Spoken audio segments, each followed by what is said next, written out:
Next, Indian Law Resource Center. You have the floor. Mr. President, I am speaking on behalf of the Indian Law Resource Center and Amnesty International. Poverty cannot be eradicated without the full respect for human rights.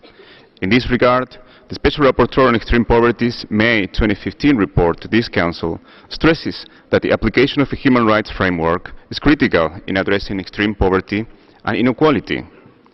It is good to see here in this session that so many countries support the Special Rapporteur's approach to tackle extreme poverty and inequality.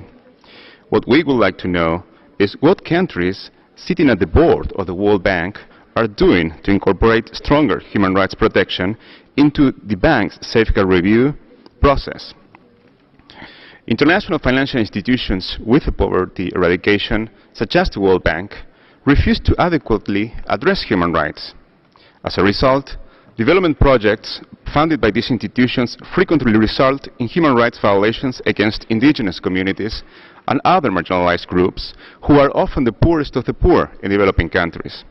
Mr. Vice President, in December 2014, the Rapporteur, along with 27 UN mandate holders, sent a very important letter to the World Bank highlighting a number of human rights concerns regarding the bank's first draft of its environmental and social safeguard policies.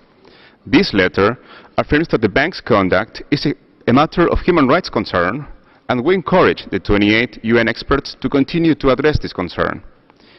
However, in order to further ensure that development projects do contribute to poverty alleviation and do not lead to human rights violations, much more needs to be done here at the UN.